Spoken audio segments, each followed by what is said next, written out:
And welcome to culture of internet. मैं भारती वत्स, आपकी software development guide. So last lecture में हमने HTML का इंट्रोडक्शन पढ़ा था। आज हम उससे आगे कंटिन्यू करने वाले हैं with the attributes, headings, paragraphs, tags and lots more.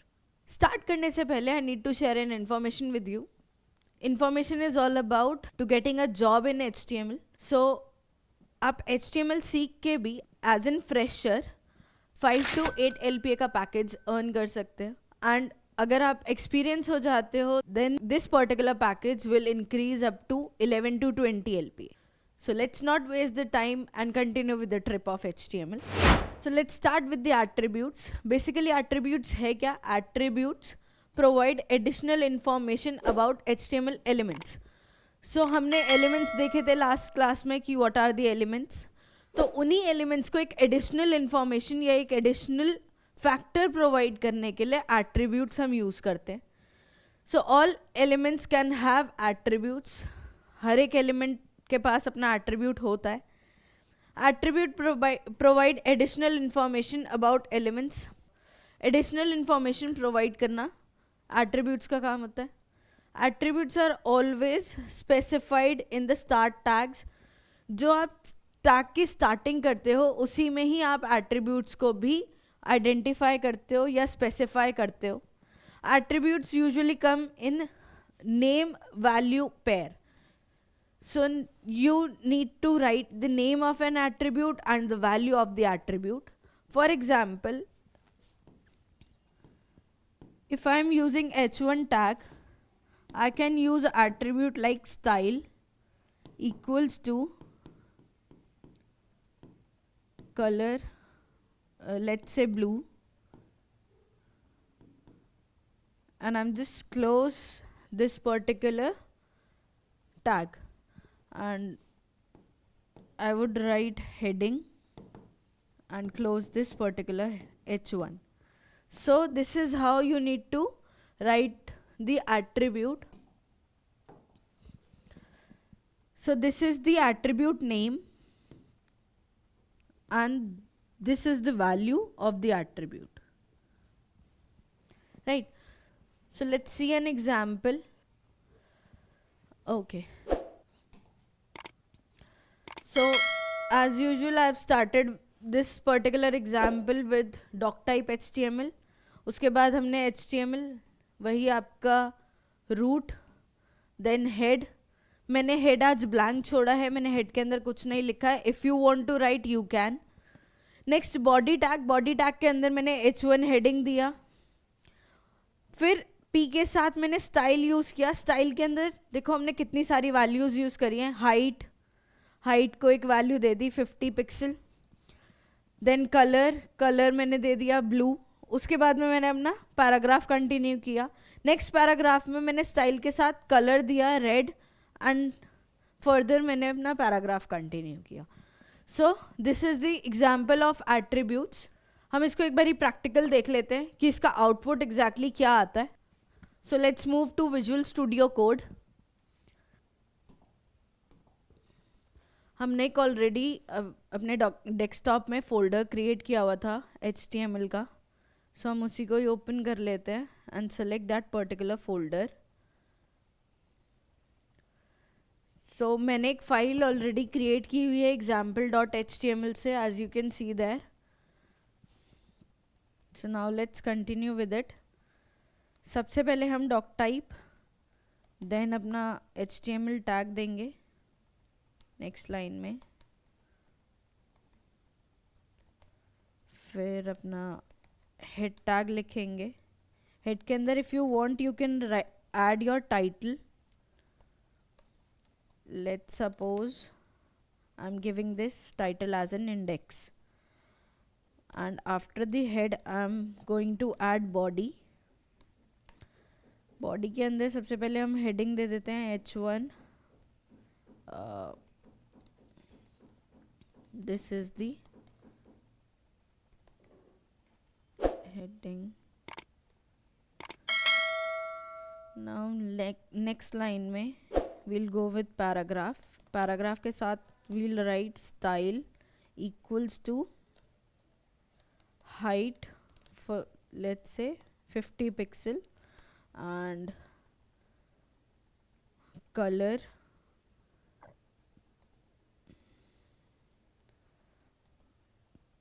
let's say we'll go with blue. Not this is a paragraph. This is a paragraph 1, and in the next line we'll go with the another paragraph. Style equals to color,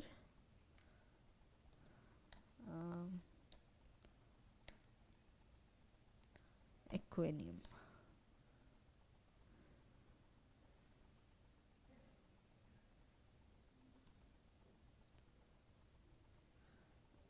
Let's say aqua is the color, and the paragraph is, this is paragraph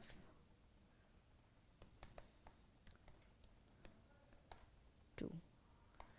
Okay, just save it and hit the go live. And as you can see, मेरा index यहाँ आया, heading paragraph 1 in the blue color, blue, and this is an aqua color. So हमारे दोनों ही paragraphs के colour जो भी हमने set किए थे उसी अकॉर्डिंगली वो चेंज हो गए. So this is how my attributes work. Let's move on to the further topic.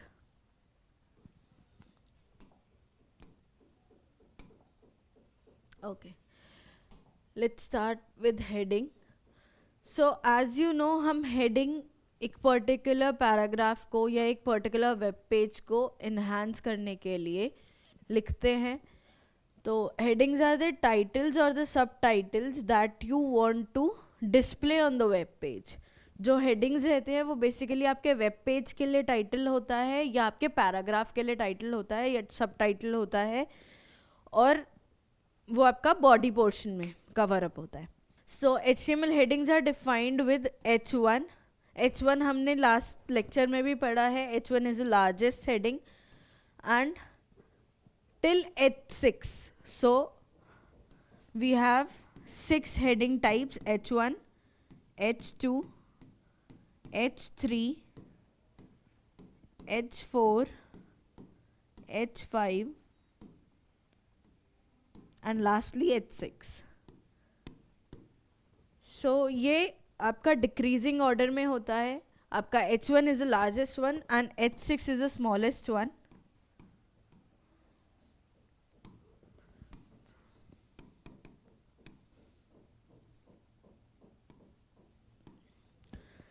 And B जो भी मेरे रेस्ट ऑफ दी हेडिंग्स हैं वो मेरा डिक्रीजिंग मैनर में वर्क करते हैं. सो H1 till H6 हमारे पास हेडिंग वेरिएंट्स हैं. We can use any according to the need.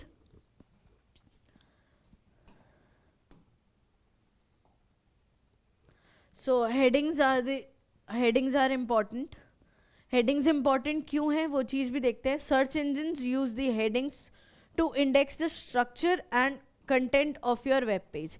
Basically आपके कंटेंट को, जो आपने वेब पेज के लिए कंटेंट दिया है, उस पर्टिकुलर कंटेंट को इन्हांस करने के लिए और आपके सर्च इंजिन्स को इंडेक्सिंग देने के लिए हम हेडिंग्स को यूज़ करते हैं. Next cheese, users often scheme a page bye it's heading. Basically users जो हैं वो आपका पेज आपकी हेडिंग के थ्रू ही जज कर लेते हैं.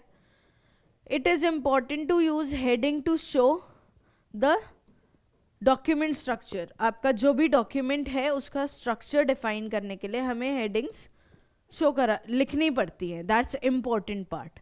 H1 heading should be used for main headings, followed by H2 headings, then the less important H3 and so on. So जो आपकी मोस्ट इम्पॉर्टेंट हेडिंग्स हैं वो H1 टैग के साथ लिखी जाती हैं.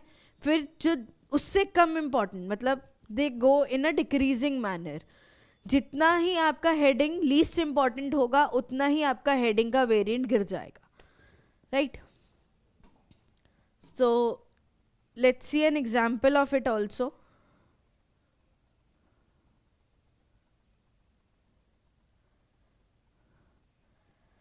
In the same example, what I going to do, I'll just create a new file naming heading.html. अब heading.html को हम स्टार्ट करते हैं डॉक टाइप से, फिर html टैग ओपन करते हैं, फिर हेडिंग टैग पे जाते हैं, हेड टैग पे जाते हैं, टाइटल देते हैं इसको हेडिंग.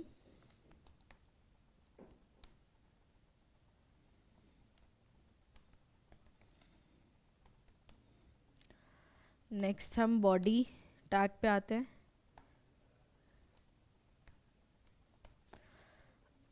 अब हम going to write h1 tag,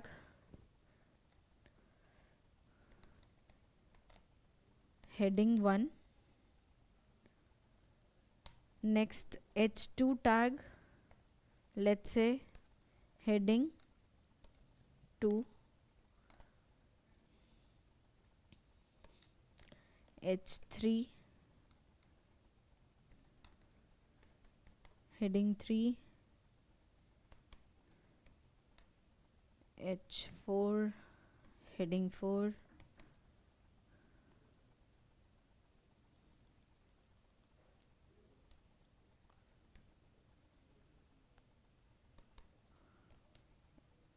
h5 heading 5, and the last one is heading 6 in a h6 tag, heading 6. Yeah, and just save it and go live again. So as you can see, मेरा title again यहाँ पे, और आप heading के fonts में variations देख सकते हो. h1 लार्जेस्ट है और h6 आपका स्मॉलेस्ट है. तो ये आपका डिफरेंस रहता है h1 to h6 font size में, कि आपका h1 या heading 1 is the largest heading and h6 और the heading 6 is the smallest font heading. So let's move further with the paragraphs. So हमारे पास पैराग्राफ के लिए एक ही टैग है, that is P. So paragraph always start on a new line and is usually a block of text. Basically आप paragraphs के अंदर block text लिखते हो, जो भी आपको डॉक्यूमेंटेशन के लिए चाहिए रहेगा, कंटेंट आपका, ठीक है.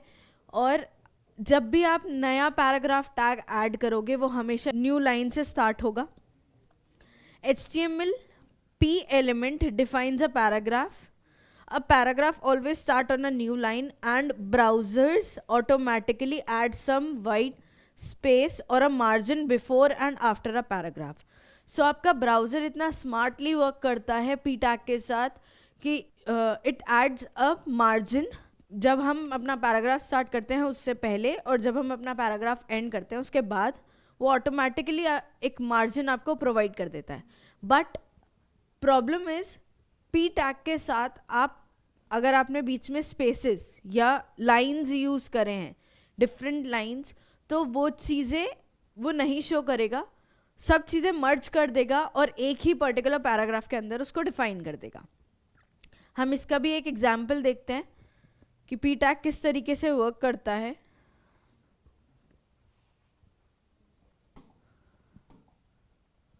Okay, so let's create a new file again.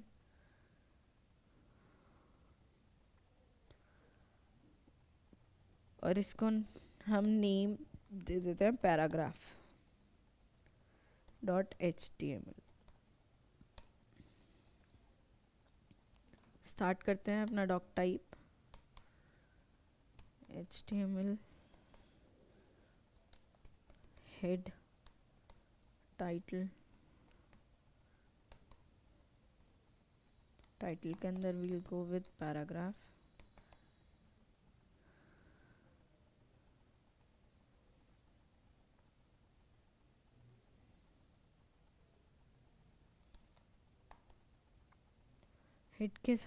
Hit के बाद हम बॉडी टैग देते हैं.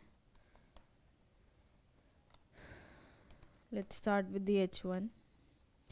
आपकी HTML केस सेंसिटिव नहीं होती है, so you can use upper case और lower case in tags, but आपके एट्रीब्यूट्स केस सेंसिटिव होते हैं, तो आपको एट्रीब्यूट्स लोअर केस में ही मेंशन करने होते हैं.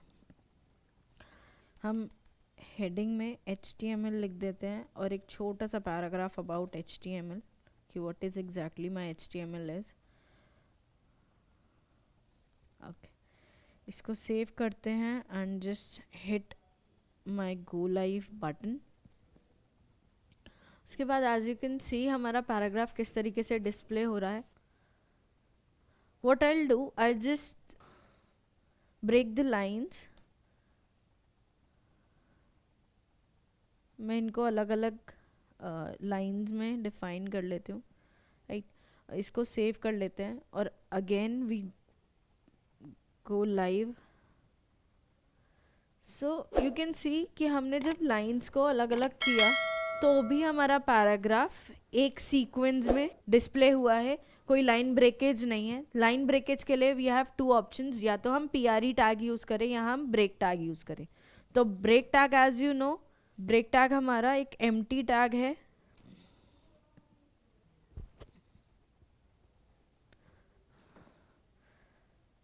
या तो मैं हर लाइन के एंड में BR लगा दूं, BR टैग, और इसको हम सेव कर देते हैं. दोबारा से लाइव जाते हैं.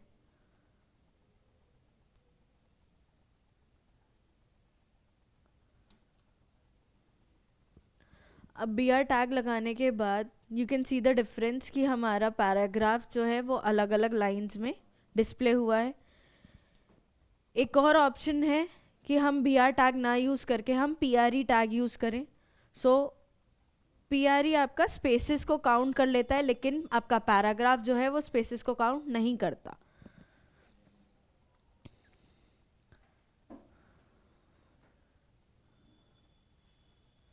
Let's do one thing, same paragraph को हम PRE टैग में यूज़ करते हैं.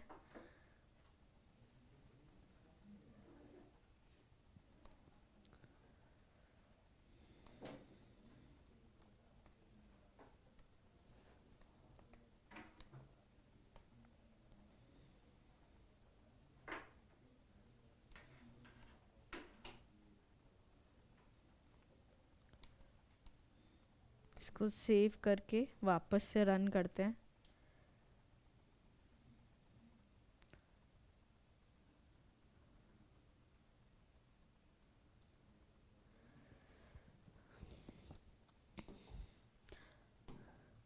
Now you can see the difference. ये हमारा पैराग्राफ था और ये हमारा PRE टैग है. PRE बेसिकली आपका पोएम्स राइटिंग, एड्रेस राइटिंग, इन सब चीज़ों में ज़्यादातर यूज़ होता है. तो PRE टैग आपका स्पेसेस को काउंट कर लेता है. Right, let's move further with HTML formatting. Basically formatting होता क्या है कि आपको टेक्स्ट किस तरीके का रखना है, किस तरीके से आपका टेक्स्ट इम्पॉर्टेंट दिखना चाहिए, तो वो सब चीज़ें फॉर्मेटिंग के अंदर आती हैं. सो HTML formatting is a process of formatting text for better look and feel. तो आपका टेक्स्ट अच्छे दिखने के लिए हम फॉर्मेटिंग का यूज़ करते हैं. HTML provides us ability to format text without using CSS. हम without using CSS हमारे HTML को एक अच्छा फॉर्मेट दे सकते हैं. There are many formatting tags in HTML. These tags are used to make bold, italic और underline. जैसे आप डॉक्यूमेंटेशन के अंदर करते हो, वर्ड फाइल के अंदर आपने टेक्स्ट को बोल्ड किया है या इटैलिक डाला है या अंडरलाइन किया है, तो वो सब चीज़ें हम HTML टेक्स्ट के साथ भी कर सकते हैं. There are 2 types of formatting text. पहला आता है physical tag. These tags are use to provide the visual appearance of the text. जो आप देख रहे हो वो चीज़ आपका फिजिकल टैग दिखाता है, विजुअल अपीयरेंस देता है. Logical tags, these tags are used to add some logic और semantic value to the text. अब कोई लॉजिक या कोई सिमेंटिक वैल्यू ऐड ऑन करने के लिए आप लॉजिकल टैग यूज करते हो. So this is an example आपका टेक्स्ट फॉर्मेटिंग किस तरीके से वर्क करता है. हमारे पास एक टैग है स्ट्रॉन्ग और एक टैग है बोल्ड. बोल्ड को हम बी टैग से डिफाइन करते हैं और स्ट्रॉन्ग के लिए हम स्ट्रॉन्ग टैग यूज करते हैं. दोनों का काम एक ही है कि वो टेक्स्ट को बोल्ड कर रहा है, लेकिन आपका जो स्ट्रॉन्ग टैग है वो लॉजिकल टैग है और जो आपका बोल्ड टैग है this is a physical tag. ठीक. सो हमने यहाँ पे स्ट्रॉन्ग टैग यूज किया है सिर्फ इस कंटेंट को इम्पोर्टेंट दिखाने के लिए. हम यहाँ पे बी टैग भी यूज कर सकते हैं पैराग्राफ के बाद. तो इसको हम एक बारी प्रैक्टिकल देख लेते हैं कि किस तरीके से वर्क करता है.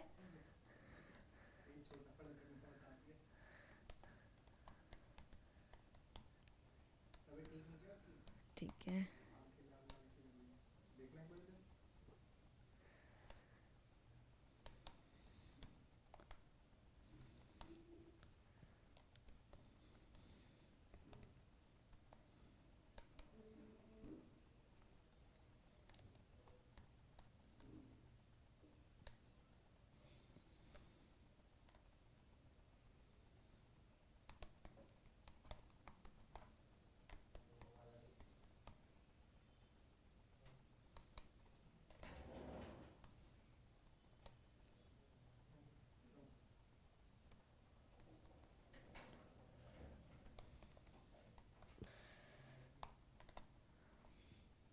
सो हम पैराग्राफ के साथ बी टैग यूज करेंगे पहले.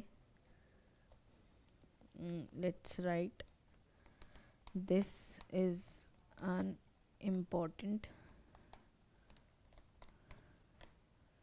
टेक्स्ट और एक और पी टैग यूज करते हैं with strong.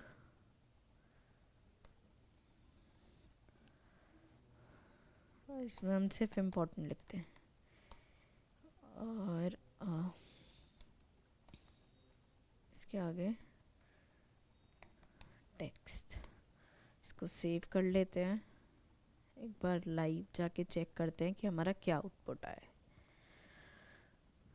So as you can see heading H1 में दिया है तो लार्जेस्ट फॉन्ट है. देन हमने जब बोल्ड किया तो हमारा टेक्स्ट सारा बोल्ड हो गया.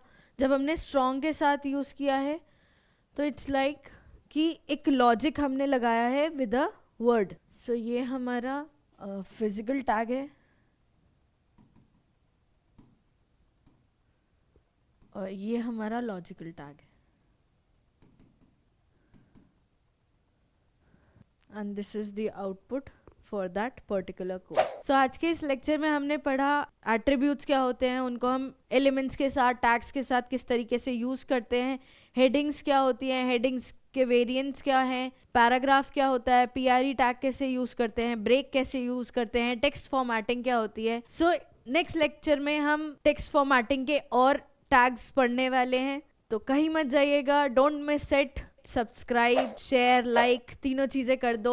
सो let's meet in the next lecture. Till then learn more, develop more. Bye bye.